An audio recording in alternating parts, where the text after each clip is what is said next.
Hello students, हम कर रहे हैं न्यू इकोनॉमिक पॉलिसी। इसमें हमारा लास्ट क्लास में सारे टॉपिक कंप्लीट हो गए। अब हमें दो टॉपिक करने हैं, डिमोनेटाइजेशन एंड जीएसटी। ये टॉपिक क्योंकि हम जो रिफॉर्म्स कर रहे हैं वो हम कर रहे हैं कि 1991 के बाद इकोनॉमी में क्या रिफॉर्म्स किए। तो ये दो रिफॉर्म्स ऐसे हैं जो रिसेंटली ईयर्स में अभी हुए हैं, 2016 और 2017 में रिसेंटली ये हुए हैं दोनों रिफॉर्म्स, और इन्होंने इकोनॉमी के ऊपर इफेक्ट भी बहुत डाला। ये दोनों रिफॉर्म्स ऐसे हैं जिसके आप गवाह हो। डिमोनेटाइजेशन भी आपने सबने फेस किया है, और जीएसटी जब इम्पोज हुआ है वो फेस भी, उसका जो इफेक्ट रहा, जो उसके आर्गुमेंट थे, सारे दिन न्यूज़पेपर में आपने देखा है, पढ़ा है, घर में भी शायद किसी की कोई फर्म हुई हो है, कोई अगर मान लीजिएगा इंडस्ट्रियल सेक्टर में है, कोई फैक्ट्री वैक्ट्री किसी की है, तो जीएसटी का इफेक्ट उसके ऊपर भी रहा है। तो ये दोनों टॉपिक आपके ऐसे हैं जो सिर्फ लास्ट ईयर ऐड हुए हैं ये, तो इससे क्वेश्चन वाला पैटर्न तो हम ज़्यादा नहीं बता सकते क्योंकि नया टॉपिक है। तो इसमें से क्वेश्चंस किस तरह के बनेंगे वो सिर्फ हम गैस वर्क लगा सकते हैं। पिछले सालों में क्वेश्चंस कैसे आए उसका कोई आइडिया नहीं, क्योंकि लास्ट ईयर ऐड हुआ है और लास्ट ईयर वाले टॉपिक में से कुछ नहीं था सीरियस। तो ये टॉपिक आपको बहुत ज़्यादा डिटेल में तो नहीं, लेकिन इसके बारे में काफ़ी कुछ आपको करना है, और ये जो काफ़ी कुछ करवा रहे हैं इसके बारे में आपको काफ़ी कुछ पता भी है, क्योंकि ये बहुत पुराने रिफॉर्म्स नहीं हैं, ये रिसेंटली हुआ है, आपके आंखों के सामने हुआ है, तो आपको इसके बारे में सारा पता है।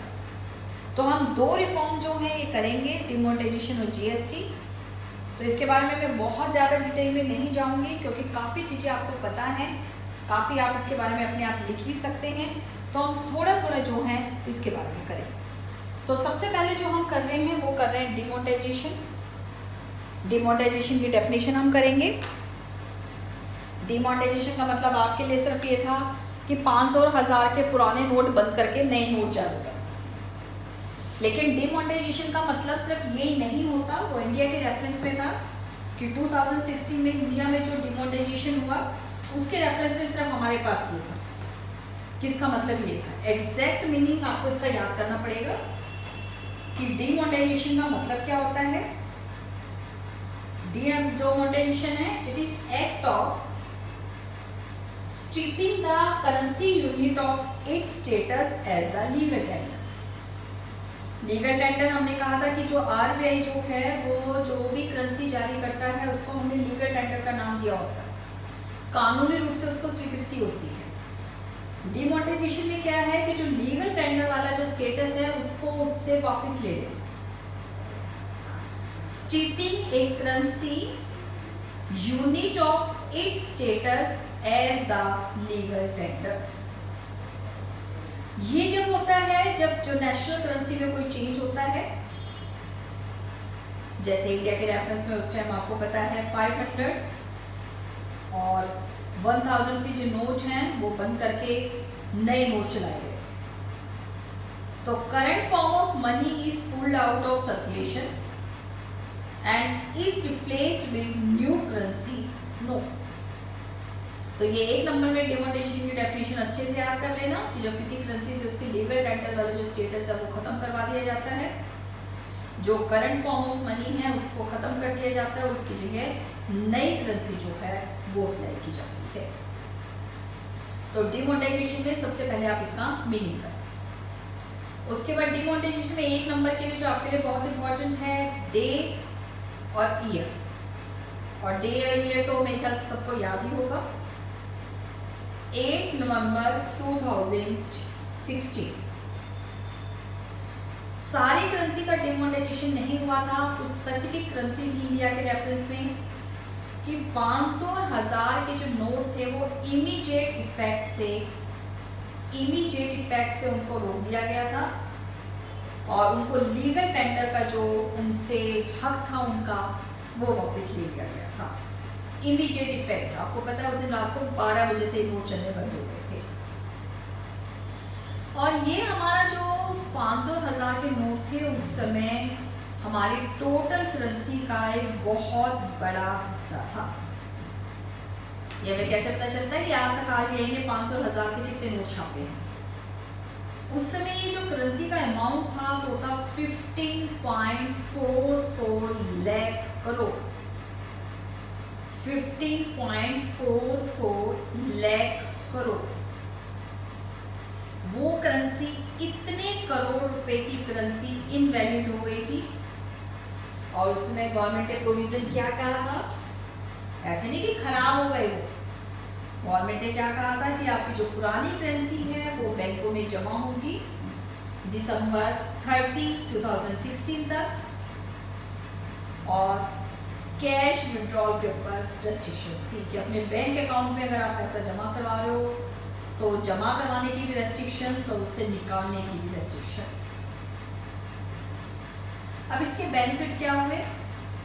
सबसे पहले क्या हुआ कि इससे जो ब्लैक मनी है, फर्स्ट जो ब्लैक मनी है उसके ऊपर टैक्स मिला गवर्नमेंट को, क्योंकि गवर्नमेंट एक लिमिटेशन थी कि इतने लाख तक के नोट हैं, अब आप इनकम टैक्स रिटर्न फाइल कर नहीं रहे हो, उससे ज़्यादा आपके अकाउंट में पैसा आ रहा है, तो वाइट और ब्लैक इनकम थी, उसके पीछे डिफरेंस करना बहुत मुश्किल था। लेकिन गवर्नमेंट ने स्क्रीनिंग मैकेनिज्म किया जिससे वाइट और ब्लैक मनी अलग अलग हो गई। वाइट और ब्लैक मनी अलग होने से क्या हुआ कि जो ब्लैक मनी है उनके सामने बहुत सारा चॉइस सिस्टम में रखे गए थे कि वो अपने अनअकाउंटेड वेल्थ को पेनल्टी टैक्स के लिए साथ देखकर डिक्लेयर कर।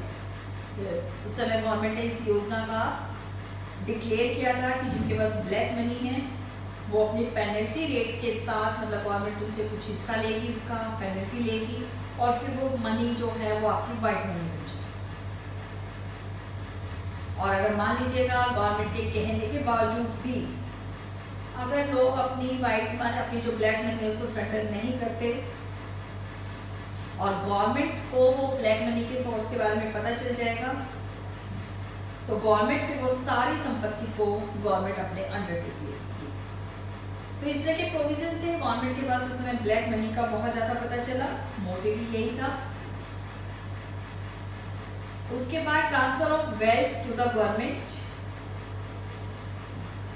प्राइवेट सेक्टर से पब्लिक सेक्टर के पास पैसा आया, सारा पैसा उस टाइम आपको पता है हमारा सारा बैंक का पैसा जो है किसमें था, वो बैंकों में था, और गवर्नमेंट ने फिर धीरे धीरे करके उसको प्राइवेट सेक्टर को रीडिस्ट्रीब्यूट किया। उसके बाद इंक्रीज इन टैक्स रेट,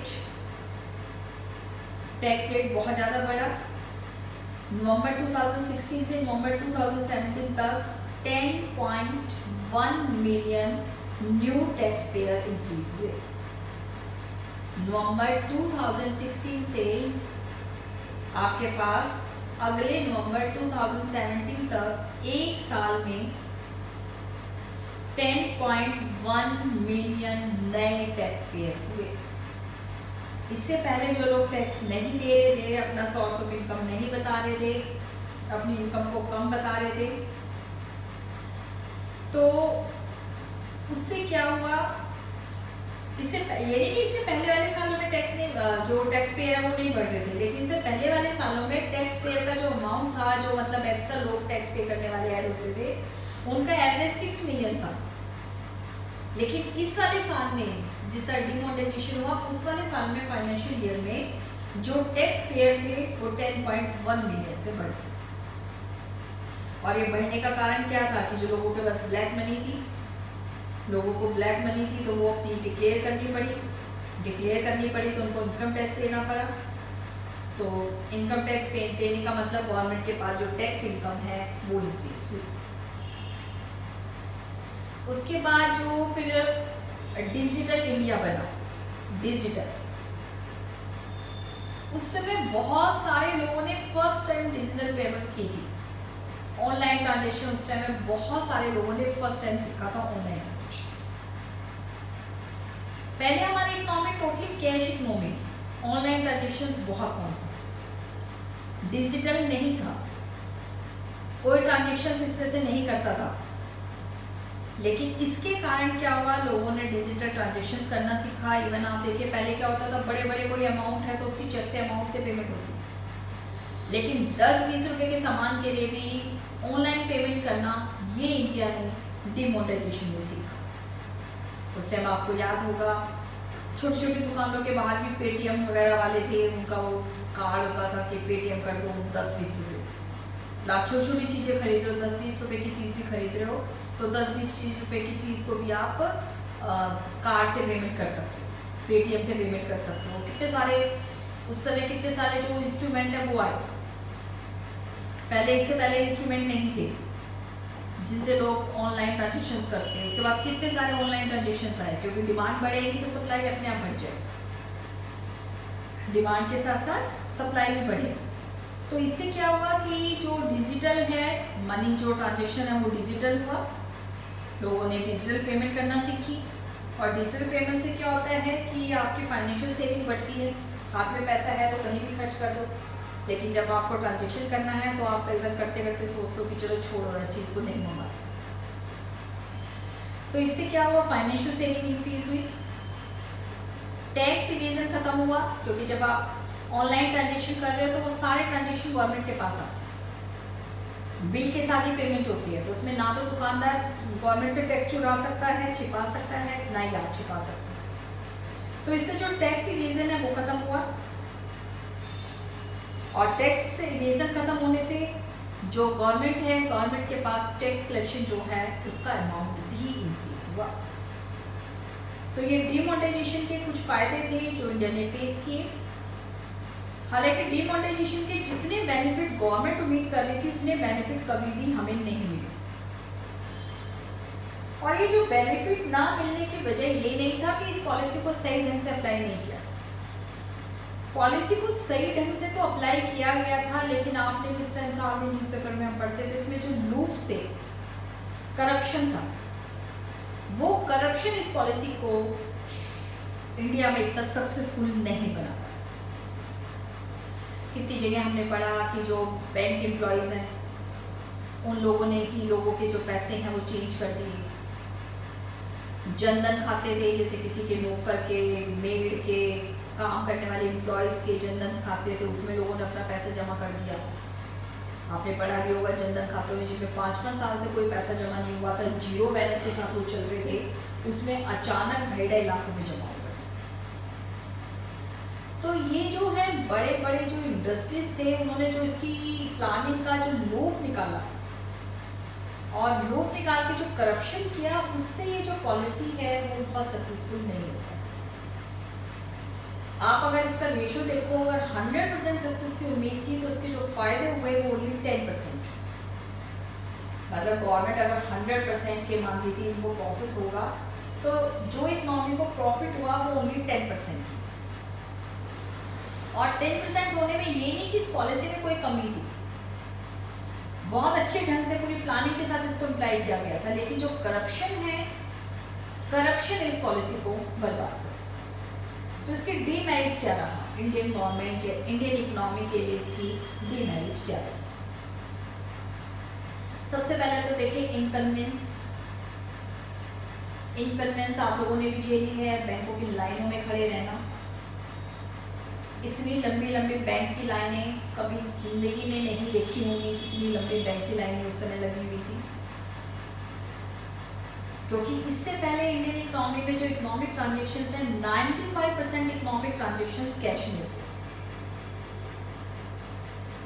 और उसमें से 95% ट्रांजेक्शन्स कैश में होते थे, तो 86% ट्रांजेक्शन्स, क्योंकि टोटल करेंसी का वो इतना बड़ा हिस्सा था, वो ट्रांजेक्शन गवर्नमेंट पे रोकती। तो इससे जो पब्लिक है उसको बहुत ज़्यादा इन्कन्वीनियंस हुआ, बहुत ज़्यादा असुविधा हुई। लोगों को अपने जो हैं घंटों बर्बाद करने पड़े बैंक की लाइनों में, काम धंधे अपने छोड़ने पड़े, जरूरी जो ट्रांजेक्शन थे वो भी आदमी को अवॉइड करने पड़े। आपके पास इतना कैश, इतना पैसा है अकाउंट में है, लेकिन आपके पास नहीं है, अकाउंट में पैसा आप खुद ही नहीं निकाल सकते। 4,000 रुपये की लिमिटेशन थी कि अपने अकाउंट में से 4,000 रुपये निकाल सकते हो। तो अगर आपकी बहुत अर्जेंट नीड 10,000 की है तो भी आपको 4,000 ही मिल सकते हैं। तो जो अपना पैसा था, अपना पैसा ही आप इस्तेमाल नहीं कर सकते थे। तो लिक्विडिटी जो क्रंच आया, जो लिक्विडिटी की कमी आई, इससे लोगों को बहुत ज़्यादा दिक्कत हुई और उसको सेटअप करने में जो है बहुत टाइम लग गया। उसके बाद गवर्नमेंट का जो मेन मोटिव था वो ये था कि इससे ब्लैक मनी जो है, गवर्नमेंट इससे जो ब्लैक मनी है उसको ख़त्म करना चाहती थी। गवर्नमेंट को करीब ये था जब ये प्लानिंग किया गया कि जो 500 और 1000 के जो नोट हैं उसका 25% ब्लैक मनी के रूप में, तो गवर्नमेंट को लग रहा था कि उनको ब्लैक मनी का 25% हिस्सा मिल जाए।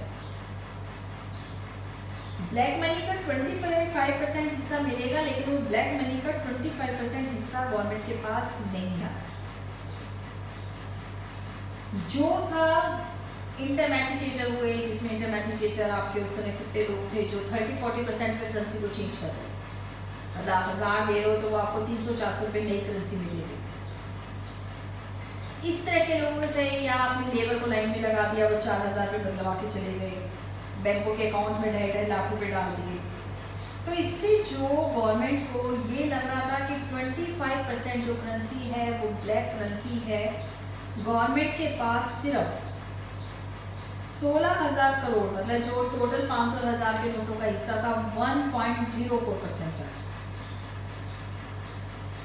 मतलब जितने नोट आरबीआई ने चालू किए थे उसका सिर्फ 1.04% बैंकों के पास नहीं आया और सारा पैसा वापस आ गया।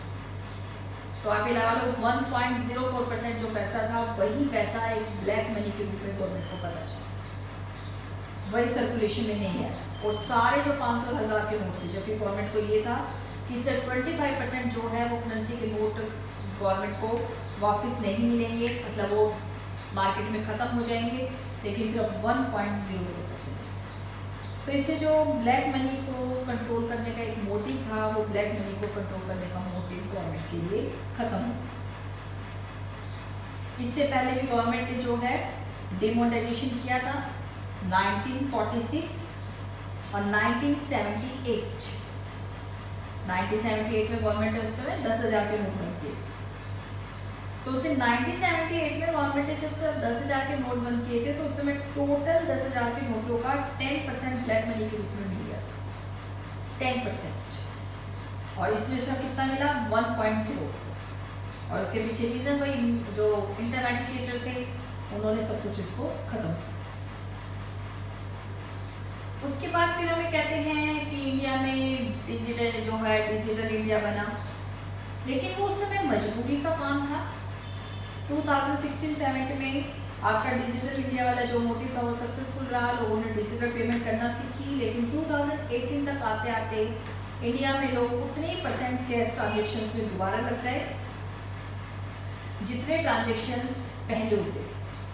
1 साल तक तो इफेक्ट हुआ क्योंकि वो लिक्विडिटी क्रेच हो गया था, लोगों के हाथ में लिक्विडिटी नहीं थी, कैश पैसा नहीं था, लोगों को मजबूरी में करना पड़ रहा था। लेकिन बाद में ये जो है वो चेंज हुआ, लोगों का पैटर्न दोबारा हुआ, टेक्नोलॉजी से जो मजबूरी में लोग कर रहे थे, दोबारा लोग जो हैं वो कैश पेमेंट पर आ गए। कि जो कैश पेमेंट थी जो 60% तक आ गई थी, वो दोबारा फिर जो है वो 95% पर दोबारा आ गई 1 साल के बाद। उसके बाद ये कहा गया था कि टेररिज्म है, टेररिज्म की जो है कमर टूट जाएगी, टेररिज्म के लिए जो फंडिंग है वो बड़े नोटों से होती है। लेकिन जो डिमोनेटाइजेशन है वो टेररिज्म की प्रॉब्लम को सॉल्व करने में कोई उसको सक्सेस नहीं मिली। उस टाइम जितने टेररिस्ट अटैक हुए, जितने टेररिस्ट पकड़े गए, उसके संख्याओं में कोई कमी नहीं है। तो ये कहा जाता था कि हाँ इससे टेररिज्म कम होगा, लेकिन टेररिज्म इससे कम नहीं। और सबसे बड़ा नेगेटिव इफेक्ट कि जो मोटिव हम लेके चल रहे थे, ब्लैक मनी निकलेगी, वो नहीं निकली। टैक्स कलेक्शन बढ़ेगा, वो भी बहुत ज़्यादा नहीं बढ़ा। टेररिज्म कम होगा, वो भी बहुत ज़्यादा कम नहीं हुआ। लेकिन जो कॉस्ट है वो बहुत ज़्यादा इंक्रीज हुआ। अब देखिए आरबीआई ने जब ये सारे नोट बंद किए तो इसको छापने में कितना पैसा लगता है। अब आरबीआई ने क्या किया, आरबीआई ने सारे नोट बंद करके नए नोटों की जो छपाई की, उस नोटों को छापने में कितनी ज़्यादा कॉस्ट पड़ी। एटीएम का जो सारे हैं वो चेंज करने पड़े। पहले एटीएम का जो पैटर्न 500 के नोटों का था, 2000 के नोट का तो कोई फॉर्मेट था ही नहीं, तो सारे जो एटीएम मशीनों में चेंज करना पड़ा। जो नोट छापने की लागत आई वो बहुत ज़्यादा इंक्रीज हुई। तो जो कॉस्ट ऑफ रिमोनेटाइजेशन था, नए नोट बंद कर, जो पुराने नोट बंद करके नए नोट छापे, तो वो करीब रिजर्व बैंक के लिए 7965 करोड़, 7965। इतने करोड़ रुपए गवर्नमेंट को नए नोट छापने में लग गए। तो ये आप ही देखो कि ये इतनी कॉस्ट सिर्फ बेफालतू की कॉस्ट रही, इतना खर्चा आरबीआई के लिए, आरबीआई के साथ साथ गवर्नमेंट के लिए भी और देश की इकोनॉमी के लिए भी। तो ये हमारे लिए बहुत नेगेटिव इफेक्ट रहा, इतनी कॉस्ट एक्स्ट्रा गवर्नमेंट के पास पड़ी। तो ये हमने किया डिमोनेटाइजेशन। डिमोनेटाइजेशन में मीनिंग, ईयर, बेनिफिट और लॉस। अब आगे हम करेंगे जो नेक्स्ट टॉपिक है, लास्ट टॉपिक इस वाले चैप्टर का लास्ट टॉपिक है GST, goods and services tax. ये भी इंडिया की इकोनॉमिक लाइफ के लिए एक बहुत बड़ा चेंज था। 2016 जब डिमोनेटाइजेशन हुआ और जीएसटी 2017 में अप्लाई हुआ। हम मैक्रो में कंसेप्ट पढ़ते थे बेस ईयर। बेस ईयर में मैंने कहा था कि बेस ईयर एक नॉर्मल ईयर होना चाहिए। अब इंडिया में कभी भी आगे जब हम बेस ईयर डिक्लेयर करेंगे तो ये 2016 और 2017 ईयर्स कभी भी बेस ईयर डिक्लेयर नहीं किए जा सकते। कभी भी हम इनको बेस ईयर नहीं मान सकते, क्योंकि दोनों ईयर 2016 डिमोनेटाइजेशन और 2017 जीएसटी ये बहुत मेजर चेंज थे इकोनॉमी के, बहुत बड़े चेंज। तो जीएसटी है क्या, किस ईयर में अप्लाई हुआ, किस तरह से इकट्ठा होता है, ये हमें देखना है। सबसे पहले जीएसटी की फुल फॉर्म देखेंगे। GST full form goods and services tax. Goods and services tax जितने भी इनडायरेक्ट टैक्स उस समय इम्पोज हुए, डायरेक्ट टैक्स तो वही थे, जितने भी इनडायरेक्ट टैक्स थे उन इनडायरेक्ट टैक्स को सम्ड करके, इकट्ठा करके कॉम्प्रिहेंसिव टैक्स लगाया गया, जिसको नाम दिया गया GST, goods and services tax. It is a single national uniform tax levied across the country on all goods and services। पहले क्या था, हर एक स्टेट गवर्नमेंट अपने अलग अलग टैक्स लगाती, हर एक टैक्स में अलग अलग रेट थे। जैसे आप देखिए पेट्रोल और डीजल के समय पेट्रोल डीजल को जीएसटी से बाहर रखा गया है। उस समय अब आप देखिए पेट्रोल और डीजल के हर एक स्टेट में गवर्नमेंट के रेट अलग अलग हैं, तो पेट्रोल डीजल के रेट भी अलग अलग है हर एक स्टेट। तो ऐसे उस समय हर एक चीज के रेट जो है स्टेट गवर्नमेंट तय करती थी, और स्टेट गवर्नमेंट के रेट अलग अलग, स्टेट गवर्नमेंट के रेट सबके अलग अलग थे। लेकिन जीएसटी में जो सारे मल्टीपल टैक्स सिस्टम था वो एक रेट में लाया गया। जीएसटी का मोटो क्या था, one tax, one market and one nation. One tax, one market and one nation. जो जीएसटी है मार्च 2017 में इसको डिक्लेयर किया गया, टाइम दिया गया इकोनॉमी को, और 1 जुलाई 2017 को इसको इकोनॉमी में जो है वो इम्प्लाई कर देते हैं। ये सिर्फ एक दिन का काम नहीं था, 8-10 सालों से इसके ऊपर काम हो रहा था। 8-10 सालों से काम होने से पहले क्या होता था, स्टेट अलग टैक्स लगा रही थी, सेंट्रल गवर्नमेंट का अलग टैक्स था, किसी का रेट कुछ और था, किसी का अलग अलग टैक्स। अब इन्होंने सारे टैक्स को चेंज करके 2 टैक्स बना दिए। एक आपके पास सेंट्रल जीएसटी और एक स्टेट जीएसटी। तो सेंट्रल और स्टेट जीएसटी जो लिया गया 2 था, सेंट्रल और स्टेट जीएसटी। स्टेट जीएसटी में जितने भी स्टेट लेवल के टैक्स थे उनको मर्ज कर दिया गया, और सेंट्रल जीएसटी में जो सेंट्रल गवर्नमेंट टैक्स लगाती थी उनको मर्ज किया गया। अब इसमें गवर्नमेंट ने क्या किया, जीएसटी का जो रेट था उसमें क्या रखा गया, कुछ प्रोविजन किए गए कि जो भी एक स्टेट में सेल्स होती है उसके ऊपर सेंट्रल गवर्नमेंट भी टैक्स लगाएगी और स्टेट गवर्नमेंट भी टैक्स लगाएगी, but over A common base. मतलब दोनों के लिए रेट सेम रहेगा। सेम रेट रहेगा जो सेंट्रल गवर्नमेंट लगाएगी, उसको नाम दिया गया CGST, सेंट्रल GST। ये टर्म्स आप देखते भी होंगे, कोई भी सामान ले रहे हो तो उसमें दोनों टर्म्स अलग अलग। सेंट्रल GST जो सेंट्रल गवर्नमेंट के पास जाता है हिस्सा, और दूसरा SGST स्टेट गवर्नमेंट का टैक्स का हिस्सा जो स्टेट गवर्नमेंट के पास है। उसके बाद अगर एक स्टेट से दूसरे स्टेट में माल जा रहा है, all sales from one state to another are taxed by the central government at full GST। एक स्टेट से दूसरे स्टेट में जो जाएगा माल, उसके पर सेंट्रल गवर्नमेंट ही GST लगाएगी और सेंट्रल गवर्नमेंट के पास उसका पूरा हिस्सा आएगा। उसके बाद जो है, जो ये हिस्सा आएगा, इस हिस्से में से गवर्नमेंट जो है वो स्टेट को कुछ हिस्सा उसको वापस देगी। तीसरा जो था कि जो स्टेट गवर्नमेंट के जो टैक्स हैं वो फाइनल प्रोडक्ट पे लगेंगे, इंटरमीडिएट गुड्स के ऊपर टैक्स नहीं लगेगा। अब जो GST है, GST का रेट अलग अलग है। हम ये सिर्फ उस टाइम की बात कर रहे हैं जब GST इम्पोज हुआ। 2 सालों में तो लगातार रेट भी चेंज हुआ है। GST के डिफरेंट रेट क्या थे? 0, 5, 12, 18, 28। 0%, 5%, 12%, 18% एंड 28%। अलग अलग गुड्स के लिए रेट अलग अलग थे। कुछ चीज़ों के ऊपर कोई टैक्स नहीं था, 0% GST। इसमें क्या लिया गया? जो कुछ इंपॉर्टेंट गुड्स एंड सर्विसेज थी, फूड, हेल्थ, एजुकेशन सर्विसेज, इनके ऊपर 0% टैक्स। उसके बाद जो मैक्सिमम लेवल था 28%, बहुत हाईयर लेवल का GST। उसमें 14% सेंट्रल गवर्नमेंट का और 14% स्टेट गवर्नमेंट का, तो कुल मिला के कितना हो गया? 28%। ये जो टैक्स था ये लग्जरी आइटम पे रखा गया।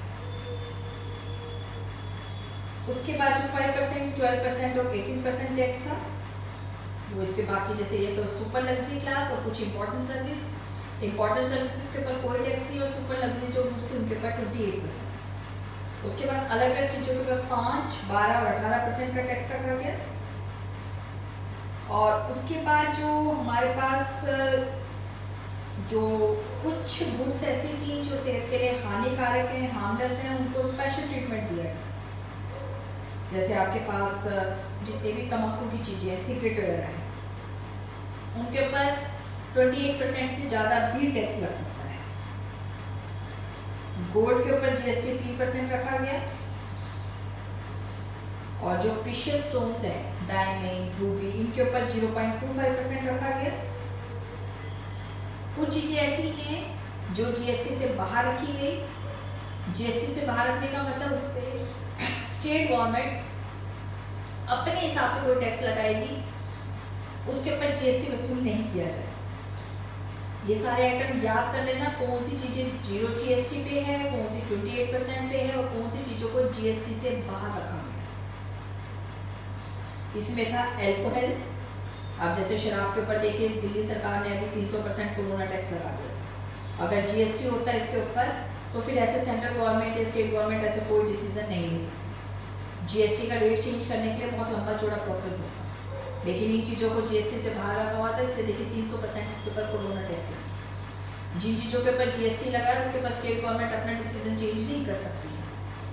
तो इसमें जो GST से बाहर रखी गई वो चीज़ें तो एल्कोहल, पेट्रोलियम प्रोडक्ट पे देखिए अभी जो है दिल्ली गवर्नमेंट ने डीजल के ऊपर वैट को जो है अपने टैक्स को कम कर दिया, तो डीजल दिल्ली में सस्ता हो गया। लेकिन अगर टैक्स आई है तो अभी हरियाणा में, और अभी कुछ टाइम पहले तक हरियाणा और दिल्ली में डीजल के रेट में कितना फ़र्क था। हरियाणा में डीजल सस्ता था, दिल्ली में महंगा था, क्योंकि ये डीजल वगैरह जो पेट्रोल डीजल है इनके ऊपर जो है वो स्टेट गवर्नमेंट टैक्स लगाती है, GST नहीं लगता।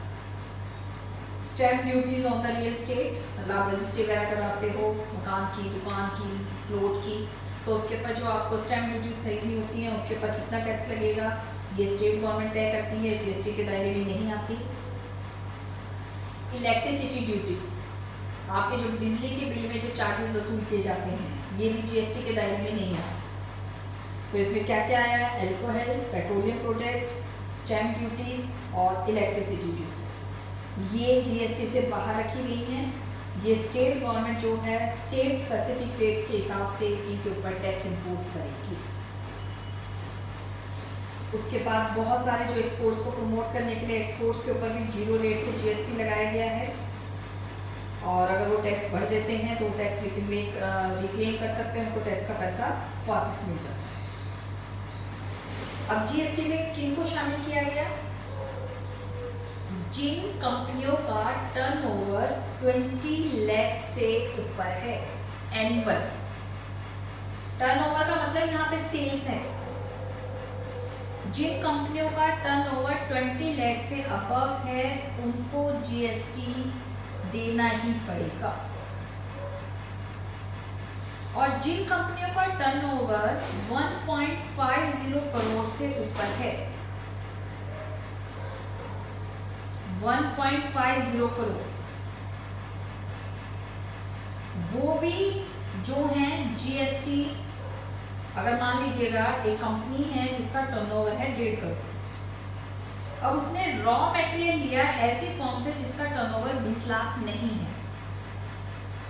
अब जिसका टर्नओवर 20 लाख नहीं है वो तो गवर्नमेंट को जीएसटी पे नहीं कर रहा, लेकिन जिस कंपनी का टर्नओवर 1.5 करोड़ से ऊपर है और वो इस कंपनियों से रॉ मटेरियल खरीद रही है तो वो टैक्स जो है रिक्लेम ले सकती है। तो ये गवर्नमेंट ने पूरा, अब ये देखिए जो 20 लाख वाला सिस्टम था पहले, क्या है कितने 20 लाख वाला कोई भी पर्सन जो है वो टैक्स पे नहीं करता था, लेकिन अब क्या है 20 लाख में इसमें लिया गया तो बहुत सारी नई कंपनियां आई और इसका जीएसटी भरने का जो सिस्टम है वो टोटली जो है ऑनलाइन किया गया, जिसमें सेंट्रल और स्टेट गवर्नमेंट का कॉमन जो एक परफॉर्मर लिया गया, आईटी सिस्टम बनाया गया, कॉमन रूल्स बनाए गए, दोनों में आपस में ऑडिट शेयर करेंगे। तो इसमें जो टोटली है ऑनलाइन ट्रांजैक्शन है, ऑफलाइन कहीं भी जीएसटी आप नहीं भर सकते। कुछ सिचुएशंस हैं जिसमें है कुछ क्लोज, लेकिन जो है वो सारा ऑनलाइन भरा जाए। तो ये हमारे पास जो है जीएसटी जो है हमारा आईटी इंडस्ट्री है वो जीएसटी की बैकबोन में नहीं, अगर आईटी इंडस्ट्री इतनी डेवलप नहीं होती तो कभी भी जो है इतना जीएसटी अप्लाई नहीं किया जाता। जीएसटी के जो मैटर सुलझाने के लिए जीएसटी काउंसिल बनी है जो सेंट्रल और स्टेट गवर्नमेंट में आपस में कोऑर्डिनेशन देती है। अब इसके फायदे क्या हुआ हमारे पास? टैक्स सिस्टम एक होने से जो टैक्स की चोरी है वो कम हुई, जो टैक्स की चोरी कम होने से टैक्स पेयर जो है वो बहुत ज़्यादा इंक्रीज हुए। टैक्स पेयर की जो संख्या है वो लगातार इंक्रीज होती रही कॉमन मार्केट होने से, क्योंकि टैक्स भरना बहुत आसान था, तो इससे जो टैक्स पेयर है वो इंक्रीज हुए।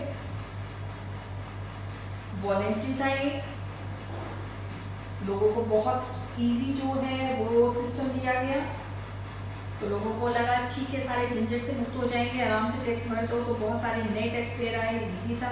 गवर्नमेंट की टैक्स रिवेन्यू जो है वो बहुत ज़्यादा इंक्रीज हुई, टैक्स सिस्टम इजी हो गया। इंडिया वर्ल्ड के उन देशों में शुमार हो गया जिन्होंने इतने बड़े टैक्स जो है रिफॉर्म्स किए हैं, तो इसका हमें फ़ायदा हुआ। और इसका जो ज़्यादा फ़ायदा है वो धीरे धीरे करके हमें ओवरऑल जो है कुछ सालों में पता चलेगा। लेकिन इंडिया की जो टैक्स सिस्टम है उसके ऊपर पहले बहुत ज़्यादा आवाज़ें उठाई जाती थी,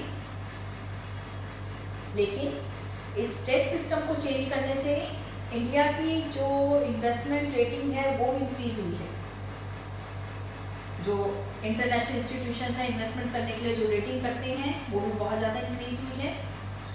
तो इसमें धीरे धीरे बेनिफिट इसके हमें और आगे पता चलेंगे। तो ये हमारी जो है न्यू इकोनॉमिक पॉलिसी जो चैप्टर था ये हमारा कंप्लीट हो गया, और यहाँ हमारी यूनिट फर्स्ट कंप्लीट हो गई। यूनिट फर्स्ट इंडियन इकोनॉमी में हमारे पास 3 यूनिट है। यूनिट फर्स्ट में हमारे पास 3 अलग अलग चैप्टर्स मैंने बना के दिए हैं आपको। एक चैप्टर था first Indian economy at the eve of independence, जिसकी 5 वीडियोस थी। सेकेंड चैप्टर हमने लिया इंडियन इकोनॉमी फ्रॉम 1947 टू 1991, उसकी 5 वीडियोस थी। और थर्ड चैप्टर हमने लिया रिफॉर्म्स आफ्टर 1991, इसकी आपके पास 7 वीडियोस। तो ये हमारे इस वाले टॉपिक के साथ यूनिट फर्स्ट कंप्लीट हुई। अब हम नेक्स्ट क्लास में यूनिट सेकंड शुरू करेंगे, जिसकी सबसे ज़्यादा वेटेज है 22 मार्क्स। उसमें है current challenge faced by the Indian economy. इतना सब रिफॉर्म्स होने के बाद भी अभी क्या प्रॉब्लम्स है जो इंडियन इकोनॉमी फेस कर रही है। तो नेक्स्ट क्लास में हम यूनिट सेकंड शुरू करेंगे।